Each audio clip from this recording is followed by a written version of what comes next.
Republican party of ইন্ডিয়াকে copy করার চেষ্টা করে। রিপাবলিকান পার্টি অফ ইন্ডিয়া থেকে যারা যারা এই কুকর্ম করবে তাদের প্রত্যেকের বাড়িতে গিয়ে নীল ঝান্ডা টাঙিয়ে দিয়ে আসবে। এই জয় ভীম স্লোগানটা পেল কোথায়?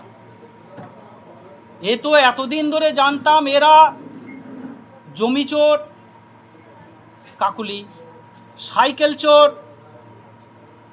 ওই ব্যানার্জি, পুরুষ এবং মহিলা উভয়ে প্রায় সমান সমান।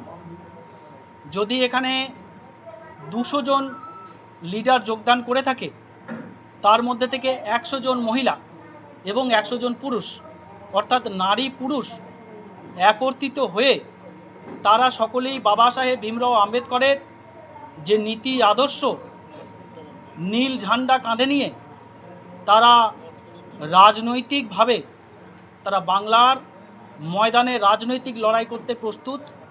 রিপাবলিকান পার্টি অফ ইন্ডিয়ায় আজকে প্রচুর লিডারশিপের যোগদান কর্মসূচি হলো। এর আগে আমাদের মধ্যে উপস্থিত রয়েছেন বাবলু সামন্ত মহাশয়।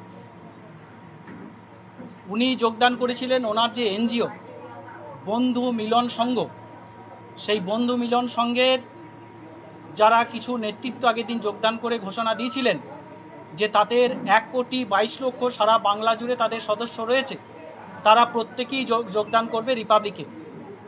আজকে তার প্রতিফলন স্বরূপ বিভিন্ন জেলা থেকে এসে তারা আজকে যোগদান করলেন লিডারশিপরা। এবং আমাদের যুব সভাপতি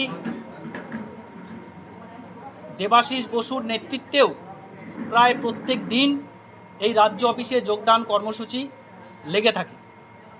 দেবাশিস বসু, আমাদের পারিজাত ঘোষ, এদের নেতৃত্বে ক্রমাগত যোগদান কর্মসূচি লেগে থাকে।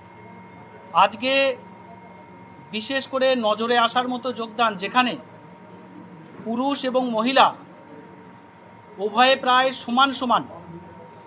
যদি এখানে 200 জন লিডার যোগদান করে থাকে, তার মধ্যে থেকে 100 জন মহিলা এবং 100 জন পুরুষ, অর্থাৎ নারী পুরুষ একত্রিত হয়ে তারা সকলেই বাবা সাহেব ভীমরাও আম্বেদকরের যে নীতি আদর্শ নীল ঝান্ডা কাঁধে নিয়ে তারা রাজনৈতিকভাবে তারা বাংলার ময়দানে রাজনৈতিক লড়াই করতে প্রস্তুত হওয়ার জন্য তারা আজকে যোগদান করেছেন এবং আগামী দিনে আরও প্রচুর মানুষ যোগদান করতে চলেছে।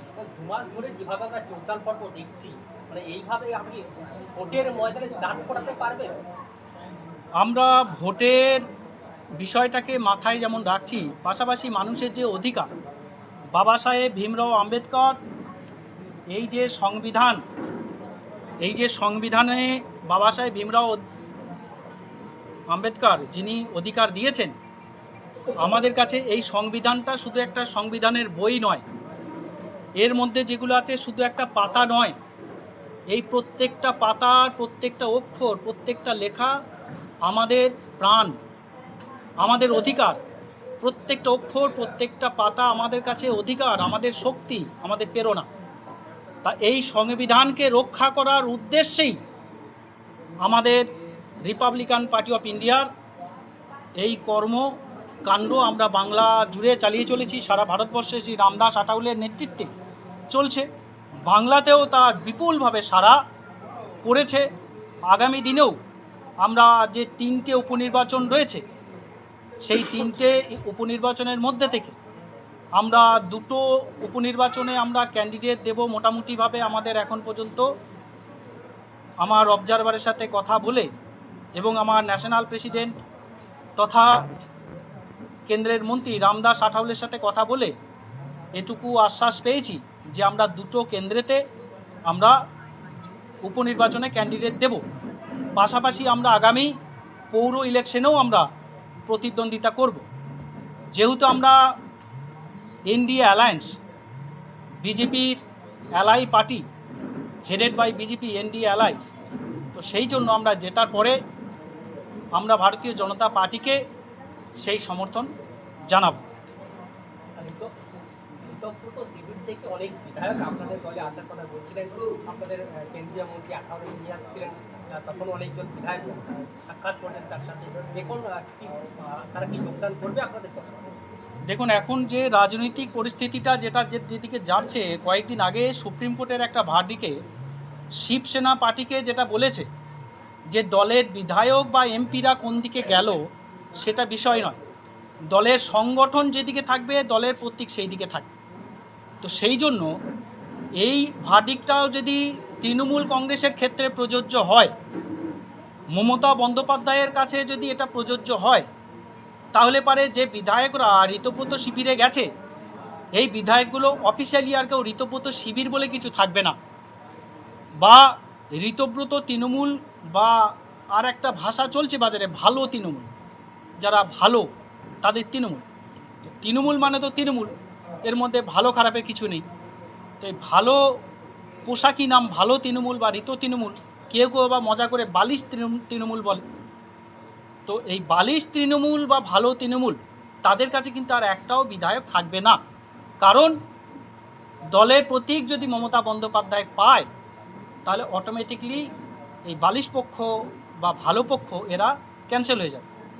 তাই তারা যদি এই মুহূর্তে আমাদের কাছে আসে তাহলে তাদেরও পদ ক্যান্সেল হয়ে যাওয়ার একটা সম্ভাবনা রয়েছে। যদি আমরা চেষ্টা করছি 2/3, মানে 2/3 যদি আমাদের কাছে আসে, অর্থাৎ 2/3 যদি আমরা পাই, মানে আমাদের দরকার 60, মানে টোটাল আছে আপনার 80 জন, 80টাকে যদি আমরা 3টে ভাগ করি, 3টে ভাগ করে যদি আমরা 2টো ভাগ আমরা চাই, তাতে যে পরিমাণে বিধায়ক আমাদের দরকার আমাদের সাথে সেই পরিমাণে বিধায়ক এখনও যোগাযোগ করেনি, তার থেকে কিছু কম, প্রায় 10 জন মতো কম। আমরা টার্গেটে আছি 2/3 করার পরে আমরা সকল বিধায়কদের আমরা নেব।